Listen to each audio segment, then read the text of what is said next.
We got some requests to do an opposite of a you need video, and we're going to look at a player to sell high on the day. We're going to look at the numbers. We're going to look at the advanced analytics. We're going to be looking at Kyren Williams. We've been talking about him with Blake Corum, correlated with him all season long in the Blake Corum you need videos. But we need to hyper-focus on Kyren Williams, sound the alarm on him, look at the advanced analytics so you can see what you can do with Kyren Williams in your leagues. Maybe it's nothing, maybe it's something, maybe you can sell him, maybe you want to buy him. I don't know, but we're going to go over the numbers with you today on Kyren Williams, see whether or not you need to sell high in fantasy football. But before we dig in, you need to click that subscribe button right now. We're doing these deep dives every day on as many players as possible. I take suggestions sometimes when we can fit it in. On top of that, we're looking at the waiver wire every day. We're looking at your lineups every day, and we're helping you set them with these videos. Click that button. Stop missing out. Ric Flair's watching you. Do not disappoint Ric Flair. But Kyren Williams built this channel. He built this channel. He was Keaton Mitchell before Keaton Mitchell.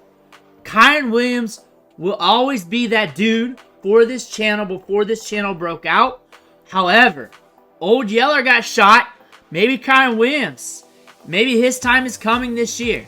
We're going to deep dive those numbers so you can look at those and really be aware of what's going on with Kyren Williams. But we've been balling out. No shade towards him. No shade. We like Kyren Williams. This is the Kyren Williams channel. We like Kyren Williams. He is a player that we've been on for a long time, and a lot of you guys have him in your league because of this channel. Because we sounded the alarm on those deep dives multiple times saying, hey, get ready, he's coming back. And then it came time the next year, and he started to blow up getting opportunities because he's a very dependable running back. He's good in the passing game. He's good at all phases. There are not many running backs out there that are just good at all phases, that's dependable, that's in the right system with the right coach, that really wants to rely on him on everything, even punt returns. Kyren Williams is that type of dude. But things happen, and he has been productive. 19.8 PPR fantasy points per game. That is something you want. 3 RB1 weeks out of 5 games. That is solid. That is dependable. We have not hit a game under 10 PPR fantasy points yet this season. That is solid. We will have a low game. That is due. That's going to happen for all running backs. You just can't hit on all cylinders every single game. 90% of the time, your top rushers will have a low game. That's part of it, but that's not what we're going to talk about today. We're one of the top running backs in rushing attempts per game. One of the top running backs, even though we just had a bye week, in rushing attempts overall with 95 on the season. So we would be at like 115. So we'd be at number 3 overall, maybe even number 2 overall when it comes to rushing attempts on the year. If we played 6 games on the year, if we did not have a bye week, if you want to look at it that way, if I stretch out those numbers so you can get a different look at that, we get a lot of rushing attempts. On top of that, when we're looking at running backs with similar rushing attempts, those touchdowns are buoying his production. You strip those away or just dial them back to even half, you're looking to something similar to Najee Harris when it comes to fantasy production. Something around there. He gets a little bit more work in the passing game. He gets a lot more work in general. But rushing production-wise in fantasy, just looking at the rushing numbers, you strip back those touchdowns a little bit, you're around Najee Harris range. When you're looking at rushing attempts per rushing yards, that is not a good look. That is not good for a guy like Kyren Williams, who's valued up here when you're compared to a running back down here, and now you're looking at the routes ran.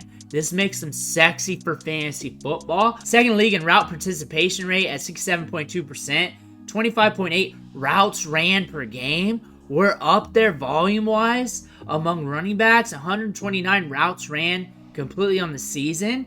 Remember, we had a bye week. We'd have a lot more. We'd be at like 150 range right now if we had 6 games. stretch that out. And we're doing that to make him comparable to those players that played 6 games, to really look at those stats a little bit differently, not trying to make them look bad. Those numbers are up there. We're getting a lot of work. When it comes to opportunity share, we're the top running back in the league, 97.3%. That is carries out of the backfield, and those are the targets together. And he is leading all running backs in opportunity share with a 97.3% opportunity share. A lot more compared to Saquon Barkley. That's almost 10%. A lot more than Jonathan Taylor, Alvin Kamara. That's a lot of work. On top of that, snaps per game. 55.8 snaps per game. We're pushing 56 snaps per game.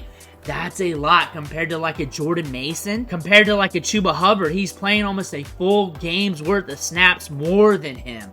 85.3% snap share. That's tremendous. That's huge. They're not allowing any of the other running backs to get enough opportunity to be a meat shield for him to really be fresh for the end of the season. That's what we're getting at. He's getting so much work, so many opportunities. He's on the field so much that the rubber has to meet the road sometime down the line. It could be this season, it could be next season. But an 85.3% snap share compared to the rest of the running backs is a shit ton. And he's leading all running backs in snaps per game. He's getting a lot of work. Not just catching the ball, running routes, running the ball, but also in pass protection. He's leading all running backs in pass blocking snaps. Of course, he's on the field more than all the other running backs. He's running a lot more snaps than all the running backs. They're not allowing all the other running backs on the team to get opportunity to run the ball. They're not allowing that to happen. Blake Corum gets 5 carries in a game. We get excited about that. It's just 5 carries. It's not even 8 or 10. It's not even double digits. We get excited because he gets 5 carries in a game. Kyren Williams here is leading all running backs in pass blocking snaps. And he hasn't even played 6 games. It's just 5 games. Devin Singletary, I want to note that for Tyrone Tracy down there. You might see Devin Singletary on the field more than what you want. In 4 games, he's 3rd among running backs in pass blocking snaps. They're going to want to use him in pass protection. That's what that's saying. I don't like that number. I hope it's false when it comes to the future and predicting what these Giants running backs are doing, but I want to throw that out there. But we're looking at how he ranks in fantasy production. We're averaging 19.4 PPR fantasy points per game. RB6 in points per game right now. That's good. That's great. We want that with the running backs. We do. I love that. I love that he's on the field. I love that he's scoring fantasy points. And you may want to ride that out for as long as it's going to happen. You may want to do that. Or you may want to look at these numbers and you may want to kick the tires. Maybe you want to kick the tires at Kenneth Walker. Maybe you can go down a step, get Chuba Hubbard and something else on top of that. Maybe you go wide receiver and a lesser running back. But you're looking at this work rate right now. Kyren Williams is on the high in fantasy production here. The rubber's got to meet the road. And when we look at this, he has an injury history. He's been hurt every single year. It's only been 2 years, but he's been hurt every single year. The start of his rookie season, middle of last year, and during that time, we made videos about those backup running backs. We went over what Sean McVay said during that time. And Sean McVay was saying, hey, we got to dial back his touches. We want to dial it back. We want one of these running backs to emerge so we can have a buffer. Those running backs sucked. They didn't get their buffer. And then they tried to draft their buffer. And then they don't use their buffer. They keep rolling out Kyren Williams. So 2 things are going to happen. His snaps are going to start dialing back. The touches are going to start dialing back. Or the rubber's going to meet the road. And that could be this year, next year. He could be an Iron Man this year. He could be rocking almost 60 snaps per game. Rocking 2 games worth of snaps compared to some of the other running backs who are almost as productive as he is. Kyren Williams is getting a lot of work, and his fantasy production is buoyed from this work. You strip those touchdowns away, you're stripping a lot of his fantasy production away as well. Again, there's a lot of variables here, but the injury history combined with this work, there's a reason why running backs share the touches in the NFL right now, why there's so many committees right now, and that's because running backs get chewed up and spit out. There's a reason why running backs don't matter anymore when it comes to contracts, draft stock, and everything else. Running backs get chewed up and spit out. Kyren Williams might be getting chewed up and spit out with all these touches. Maybe if I'm Sean McVay, I dial it back a little bit. You did draft Blake Corum for a reason. Blake Corum's a very good running back. He was the most NFL-ready running back in this year's class. He's kind of similar to Kyren Williams in a way where he's good at all phases, where you can depend on him everywhere. And that's what they were thinking about when they drafted him. Because he's stout, he's got good size, adjusted athleticism. You can use him in pass protection, between the tackles, catching the ball out of the backfield. And he's starting to get more work in the offense. We're coming out of a bye week, so we might see him out of the gate against the Raiders, get a little bit more work. Blake Corum's a damn good running back. And if he starts getting more work, and maybe we start getting 10 opportunities a game, and he starts flashing, next thing you know, it could be 50-50, 60-40, and the opportunities start to strip down, and next thing you know, maybe points per game wise, Kyren goes from rank number 6, 10, 11, 12, 13 per game because Blake Corum starts getting opportunities. We're not saying he's going to steal the show, but we're going to say that Blake Corum's good enough to make an impact. And on top of that, 55 plus snaps per game, 55.8 if I remember right from what I just said. That's a hell of a lot of snaps. He's getting a hell of a lot of carries, a hell of a lot of routes ran, targets, everything else. And Blake Corum might be stepping into some workload soon if the rubber meets the road, if he breaks down. So what are you doing with Kyren Williams here after you hear that? Are you running to sell him? Or are you just going to ride it out?